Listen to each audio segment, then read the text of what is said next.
देखिए दोस्तों, रमज़ान की वो शाम थी जब सूरज डूबने लगता है और हर रोज़ेदार की निगाह अजान के इंतज़ार में टिक जाती है।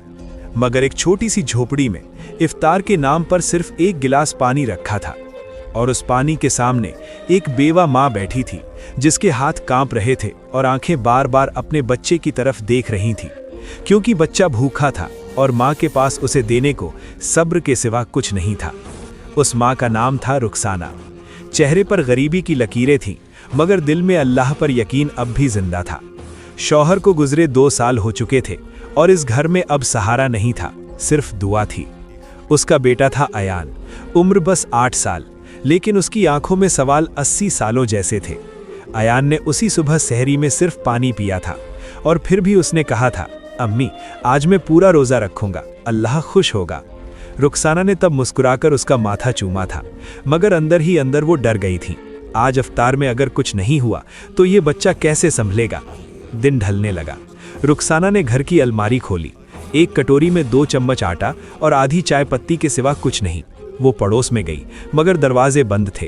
कुछ घरों में खाने की खुशबू थी और कुछ घरों में बेरुखी। रुखसाना खाली हाथ लौट आई। उसने अपने बच्चे के सामने आंसू नहीं गिराए, क्योंकि माँ का आंसू बच्चे की हिम्मत तोड़ देता है। अयान बार बार घड़ी नहीं देख रहा था, वो दरवाज़ा देख रहा था। फिर उसने बहुत धीमे से पूछा, अम्मी आज खजूर नहीं? रुखसाना ने अपने गले की गांठ निगली और बोली, बेटा आज हम पानी से रोज़ा खोलेंगे, अल्लाह देख रहा है, वो ज़रूर करम करेगा। लेकिन सच ये था, रुखसाना के दिल में डर था, कहीं आज उसका बच्चा रोज़े से नफरत ना कर बैठे।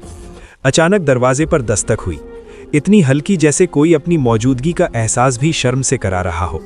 रुखसाना का दिल धड़क उठा। उसने सोचा, कहीं मकान मालिक तो नहीं, कहीं किराया मांगने तो नहीं आया। उसने कांपते हाथों से दरवाज़ा खोला। सामने एक बुजुर्ग आदमी खड़ा था, सादा लिबास, सफ़ेद दाढ़ी और हाथ में एक थैला। बुजुर्ग ने रुखसाना को ऊपर से नीचे देखा और बड़े सुकून से बोला, बेटी तुम रुखसाना हो? रुखसाना हैरान रह गई। जी आप कौन? बुजुर्ग ने थैला आगे बढ़ाया। ये तुम्हारे लिए इफ्तार से पहले पहुंचाने का हुक्म था। रुखसाना ने थैला खोला। उसकी आंखें भर आईं। अंदर खजूर थे, आटा था, दाल थी, थोड़ा सा तेल और बच्चों के लिए दूध भी था। अयान की आंखें चमक उठी। वो खुश होकर बोला, अम्मी देखो खजूर।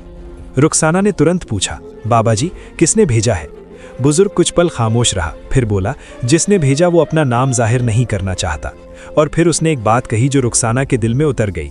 उसने कहा है, रोज़ेदार का दिल न तोड़ना सबसे बड़ी इबादत है। बुजुर्ग ने अपनी जेब से एक छोटा लिफाफा निकाला। ये भी तुम्हारे नाम। रुखसाना ने लिफाफा लिया और जैसे ही उसने पलट कर देखा, बुजुर्ग गली में आगे बढ़ चुका था। रुखसाना ने आवाज़ दी, बाबा जी अपना नाम तो बता दीजिए। मगर वो रुकी नहीं। उसी पल मगरिब की अजान की आवाज़ आ गई। रुखसाना ने जल्दी से दस्तरख्वान बिछाया, पानी रखा, खजूर रखे, रोटी का छोटा सा इंतज़ाम किया। उसने अयान का हाथ पकड़ा, बेटा पहले बिस्मिल्लाह। अयान ने खजूर खाया और उसकी आंखों में वो सुकून उतर आया जो सिर्फ भूख मिटने से नहीं आता, वो माँ के दिल की राहत से आता है। रुखसाना ने भी खजूर से रोज़ा खोला और उसी लम्हे उसके होंठ कांप गए, क्योंकि वो समझ गई थी ये सिर्फ खाना नहीं, ये अल्लाह का करम है।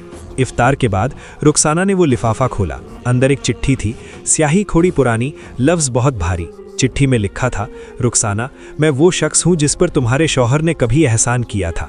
उसने मेरी मजबूरी में मेरी मदद की और कहा था, अगर मैं कभी ना रहूं तो मेरी बीवी और मेरे बच्चे को इज्जत के साथ जीने देना। आज रमज़ान की इस शाम मैं अपना कर्ज उतार रहा हूं।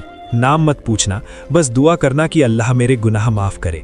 रुखसाना की आंखों से आंसू निकल आए। वो चिट्ठी सीने से लगाकर बैठ गई। अयान घबरा गया, अम्मी आप रो क्यों रही हो? रुखसाना ने बेटे को अपनी गोद में खींच लिया और कांपती आवाज़ में बोली, बेटा ये आंसू दुख के नहीं, ये आंसू रहमत के हैं। दोस्तों, रमज़ान सिर्फ भूख प्यास का नाम नहीं है, ये वो महीना है जब अल्लाह वसीले पैदा करता है, कभी किसी अनजान थैले में, कभी किसी चिट्ठी में और कभी किसी नेक दिल इंसान के कदमों में। और याद रखिए, किसी बेवा के घर में इफ्तार से पहले रोटी पहुंच जाए तो ये करिश्मा रोटी का नहीं होता, ये करिश्मा नीयत का होता है। दोस्तों, अगर आज की ये इबरतनाक दास्तान दिल को छू गई हो और आपको इसका सबक पसंद आया हो तो वीडियो को लाइक कर दीजिए और अपने उन लोगों के साथ शेयर ज़रूर कीजिए जिन्हें इस तरह की नसीहत की ज़रूरत हो। और हाँ, ऐसी ही दिल को हिला देने वाली, सबक आमोज़ और ईमान बढ़ाने वाली कहानियों के लिए चैनल को सब्सक्राइब करके बेल आइकन भी ऑन कर लीजिए, ताकि हर नई कहानी सबसे पहले आप तक पहुँच सके। अल्लाह हम सबको सही समझ, सब्र और नेक अमल की तौफीक अता फरमाए। आमीन।